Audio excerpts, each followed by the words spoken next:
Sometimes giving God glory is really easy, and sometimes it is extremely hard. And in the last less than 2 years, my life has changed seasons so many times that I feel like my head is still spinning. I went from being a full-time worker in ministry and partner to my husband in ministry to finding out that I was going to become a mother, and then enjoying that season of wondering what that will be, to then actually becoming a mother, and then finding out I was pregnant again, and then actually having the second baby and becoming a mother of 2 and leaving my job completely. My life circumstances have been changing a lot, and so has my worship. A few weeks ago at church, we had the worship night, and it was the first time ever that I did not go. I was at home with my 2 babies. One of them was teething, so he basically spent all day crying. My youngest is a newborn, so he basically spent all day crying.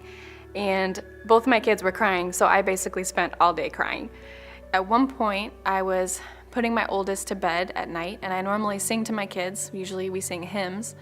And so I started to try to sing How Great Thou Art, and nothing came out of my voice. And I figured it's been a long day, I'm exhausted, I'm crying, it's hard to sing when you're crying, and I just need to get some perspective. So I started looking around me at my situation and trying to find a reason to sing.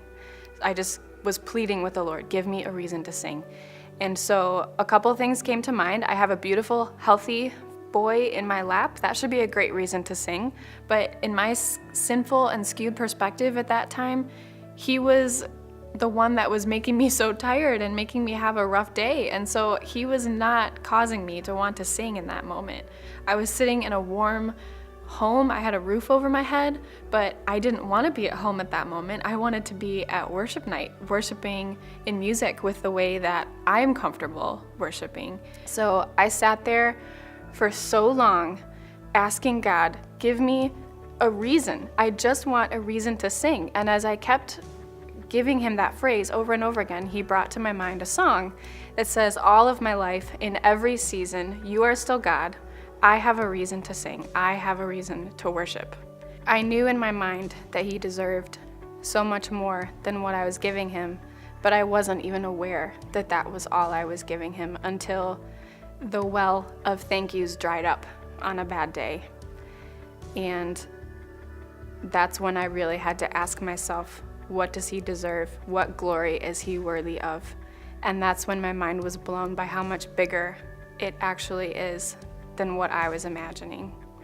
If I was created and you were created to give God glory, then we have to take seriously how we do that, and we have to be willing to take our eyes off of ourselves and look up and fix our gaze on him.